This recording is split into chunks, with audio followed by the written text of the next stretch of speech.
it's great to meet you. And, I want to begin our conversation before we get into your life and your work and your passion by knowing, how did you survive the last 3.5 years getting through the pandemic? How did you survive it? And how did it change you? Yeah, so man, I tell you what, I actually worked in facilities management at Verizon Wireless for about 17 years. So let me think here, about a year and a half before COVID, I decided to jump into the being self-employed, Yeah. and I was getting my business started. And of course, leaving a job after that many years, the benefits, the pay, all that stuff, it was really hard to walk away. And of course, first year business was just taken off, and then of course COVID hit. And I sell a thermostat guard that's in Home Depot and Lowe's and so on. Well, of course, it wasn't that that sales necessarily would have just completely stopped altogether, although people really weren't out in businesses, of course, as much initially, where my product is largely the focus in commercial real estate and restaurants and things like that. But I couldn't get inventory. My product was among the millions of products sitting out on the coast of California, and they couldn't get it into the port of Los Angeles. So we ended up literally air freighting product in from China, Wow. and barely made it. So really, it was the PPP loan that or money that came out for a lot of businesses. I'm not sure I would have made it without that. It was rough. Yeah. So let me ask you this. Let's get to the essence of what you do for a living. I mean, Yeah, there's a lot on paper here, but let's yeah, get to it. And we're going to do it this way. I'm going to put you in front of a bunch of third graders. It's career day. And yeah. one of the kids says, "Hey, what do you do for a living?" How do you answer that child? Yeah, so I am an entrepreneur, meaning I love ideas in business and going from nothing to something, and mainly product development. So the first product that I got in the market was called the Stat Guard Plus. It's a thermostat guard with a combination lock, so you don't have to worry about losing that little key. And I first sold that in the Home Depot, and then I developed a new version of that, which we sell in Lowe's. And I've got another version that I just launched literally this last month that we're rolling out to the pro channel, which are contractors and supply houses and things like that. And I'm working on 3 other products right now. Wow. So what did you want to be in the third grade? What was your dream growing up? So being in the third grade, honestly, I wanted to be a singer. I Okay. I, I was a vocal major at Belmont University here, and so my being a creative, being a passionate creative, my music has just been such a part of my life. My mom was a music teacher. We were forced to sing when we were little, and I've cut 3 records. I've sung for the governor. I've sung at the Schermerhorn Symphony Center. I've sung on stages in Italy and London and all over the United States. Wow. What's the first concert you ever saw that blew you away? The first concert I saw that blew me away. The first thing that came to mind, this was about 10 years ago. I went to BB King's in Memphis. Oh, yeah. The musicianship was stunning. Yeah. The vocalist he could go from Purple Rain, as good if not better than Prince, to Michael Jackson, and of course the trumpets and the bass. I mean, I'm getting goosebumps even thinking about it. Like, it was Yeah. ridiculous. Yeah. That's Sometimes you just walk into those moments where, it's not necessarily someone that's big, but they're so technically efficient at what they do, it Yeah, blows you away. You know, yeah, we and yeah, yeah, we have a little place in Kansas City called BB's Lawnside. It's been around forever. It's a little barbecue shack. Very yeah, affordable, but it's legendary. And there's yeah, all these old posters everywhere, but I'll go in there on a random Tuesday night and it's like, man, this is good, you yeah, know. And yeah. you just get into it. It's good stuff. So, that had to take a lot of bravery to walk away from a job and then to start your own gig. What was the real gumption? What really made you do it? So I started my first company when I was 16, and in the back of my mind, I'd always wanted to be a business owner and run my own company. Of course, I didn't know really what that was. I didn't have any idea, like, what is my product? What's my service, or what is it? And so my brother-in-law and I actually came up with the Stat Guard. I bought him out a few years after we got that started, which was very fortuitous because then it started taking off after that.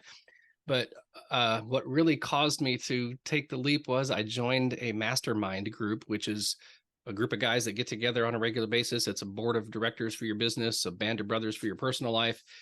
And after a year of being in that group, they were like, Osk, you are so primed to make this leap. Verizon had offered me, I didn't have to take it. They offered 10,000 people a severance to walk away.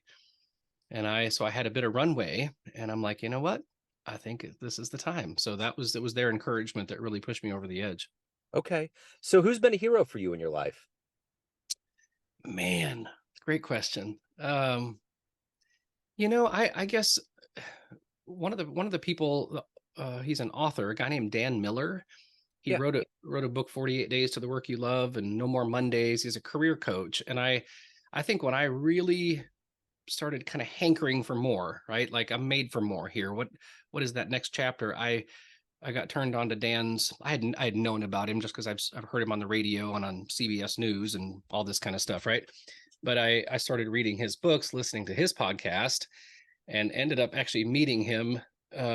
We ended up singing in a choir together here in town. Cool. I recognized his voice behind me, and I'm like, "Are you Dan Miller, the author?" And he's like, "Oh yeah." And so he's actually become a dear friend of mine. But I really started shifting my thinking as to what's possible, and then what resources I need to take the next step. So Dan, really first and foremost. Well, that almost kind of leads into my next question, just naturally. If you can meet anybody else other than like Dan that's alive on the planet right now that you admire, who would you love to meet and talk to? Probably Elon Musk. Yeah. I just, he's obviously cut from a different cloth. Somebody who's willing to, make a ton of money, risk all of it. Like literally put up $300 million. I think he had when he sold PayPal, was it? Yeah.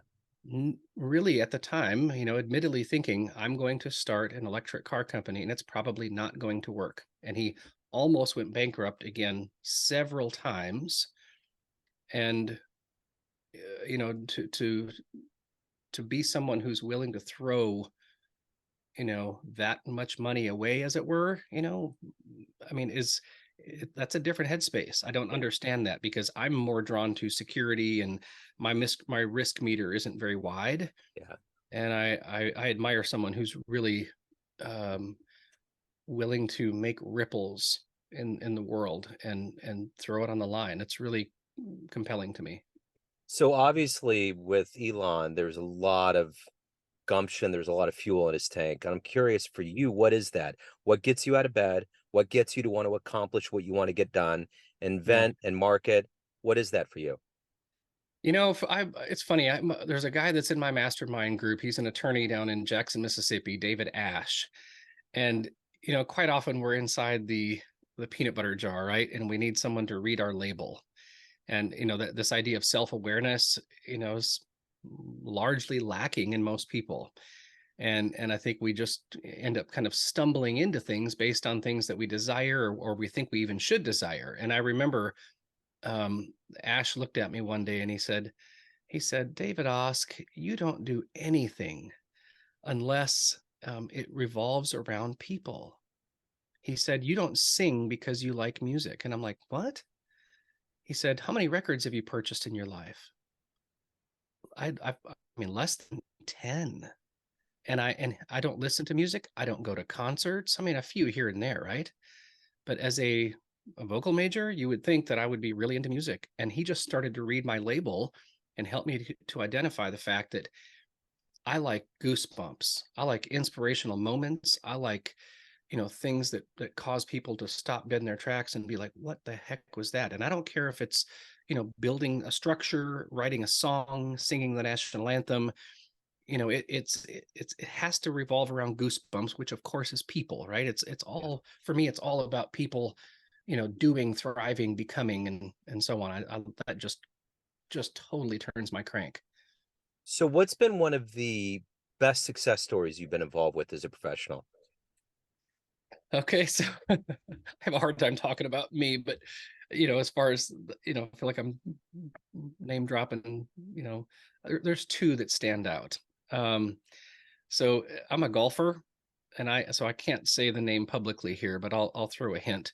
Mhm. Um, I've been asked to sing at the White House for the governor, all kinds of different things like that. And 5 years ago, I recorded a record in England. So the guy that produced the record, Chris Eaton, is British, and we went to St. Andrews to the Open, and to stand on 18 and see Tom Watson, practice, putting. We were there for practice round, and just literally get choked up.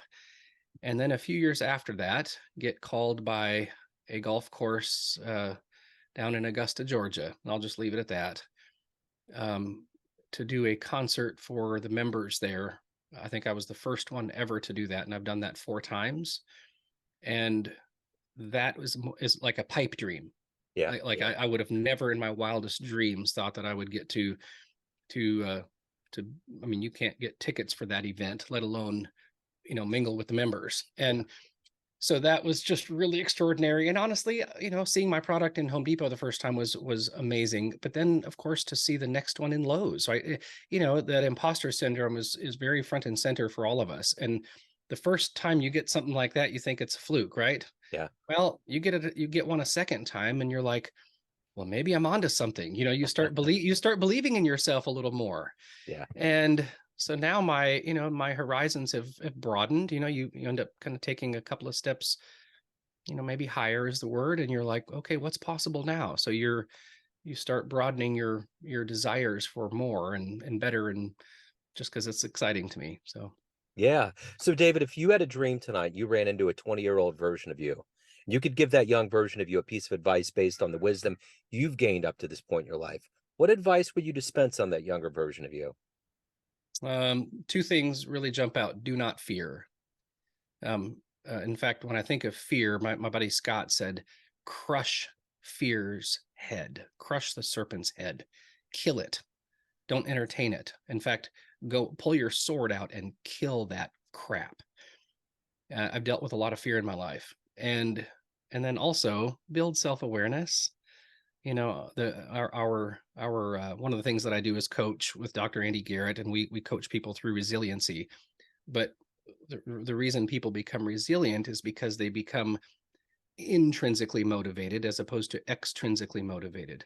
But in order to do that, you have to understand that your soul has, a fingerprint, as it were, right? You have a retina that's different. You have your fingerprint that's different, among other things.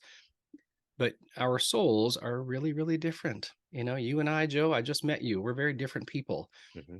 And when we build, self-awareness, when we understand, authenticity, right? What did God, the one who made us, what did he author in us? I start identifying those things, identity, right? Well, you start to act in accordance with who you are, and you say yes to things that are natural to you and no to things that aren't. And your life gets way more enjoyable as opposed to trying to become somebody and get the applause of people around you. So yeah, I hope that's a kind of a long answer there, but yeah. That's good.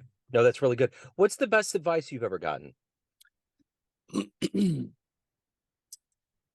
Wow. I would say it's probably, the golden rule in scripture, right? Love your neighbor as you love yourself. And quite often that second piece, right? Love yourself.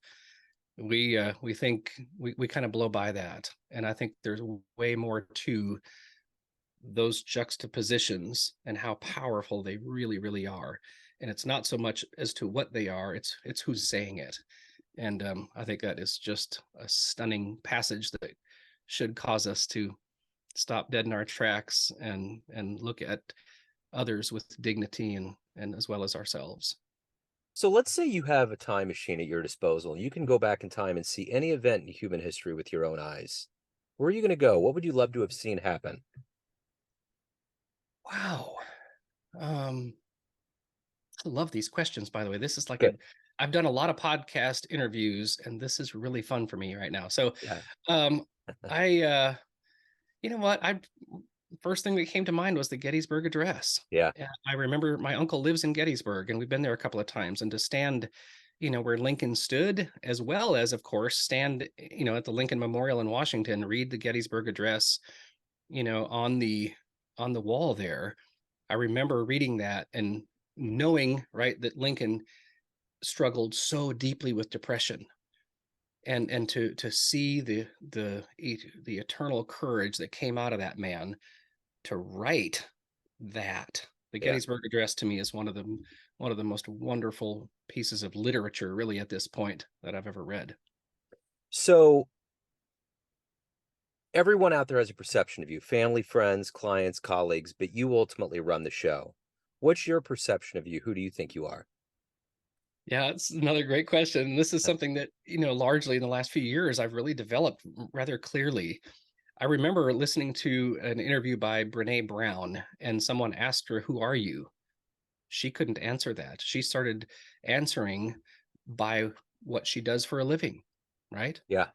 And it's almost like, I think there's a what is that show, Anger Management? When Yeah. there's a moment in there when he says, "Hey Dave, who are you?" No, no, Yeah. no, no, not what you do. And it's this mockery that very few people, can describe their own soul. And if, again, in the English language, right, we're kind of limited in some ways, but first and foremost, I love the word inspiration, which means to breathe life into. I love when others do that for me, but I joke sometimes and I tell people that I might be the best encourager in the world. And I love to loan courage to someone. I love to breathe life into someone, whether it's an idea, whether it's they're just having a bad day, and I just look at them and validate those things that I see um, that are the greatest things in them. By the way, behind me, I've got a quote here by Benjamin Disraeli, the former PM of England, and he says, "The greatest good you can do for another is not to share with him your riches, but to reveal to him his own." Yeah. And as a dad, right, like I look at my son Parker, my daughter Kate, I'm like, man, I see the riches. I Yeah. see not only the true things in them, but I see the truest things in them. And I love to name them. I love to do that for people. Yeah. And I love, having, this idea of a dent in the universe, right? When it looks like David Osk, it feels good to be me. Yeah. And it reinforces who I am. I love wisdom. So here's another one that this is a little bit, kind of vulnerable. The word beauty, right? I grew up, kind of old school rural Minnesota where the guys were tough. If you cut yourself, you wrapped duct tape on it, you kept going, you didn't cry. If you couldn't fix your own plumbing, you were not a man. Just that kind of stuff. Very detached from our emotions and our um, and you would never use the words like beauty or precious or delightful or things like that. And as I've gotten older and of course more comfortable in my own skin, I love to behold beauty. I want to. It's like I want to become part of it, and whether that's art or a song or a sunset or a smile or whatever that is, I get really really excited about that stuff. And then community, right? People. Yeah. I wrote a song with a friend of mine, and there's a phrase in there that talks about don't you want to love and to be loved, right? Hmm. The entire purpose of life is relationships. That's it. The rest of it is just a context that we really get to enjoy, right? But it's the focus, the pinnacle is really our relationships. Yeah, for sure. Great answer, man. Well said. So if anyone out there wants to pick up your music, your products, learn more about you, what you're doing, who you are, where do they go? Yeah, so my, how I pay my bills, right? So my thermostat guard, which is Stat Guard Plus, go to statguardplus.com. The newest one we just launched is lockboxpro.com. Okay. You can check that out. And my music is on iTunes and all that kind of stuff. My last name is ASK, like ask. It's pronounced Osk. There's a town in Norway named Osk, but Okay. I'm on iTunes and Spotify. And my last record is called What a Perfect Day. And my music is akin to Andrea Bocelli and Josh Groban. When Bocelli was here a few months ago, I was asked to sing backup for him. I got to go to the premiere of his movie that he just did this year, the night before that, and it's just stunning. By the way, if you haven't seen it, it's called The Journey. But anyway, Wow. Man, you're a fascinating man. David, thank you for giving us your story, your light, and keep giving it to the world, man. It's good stuff. honored to be here. Thank you. Thank you, sir. Take care.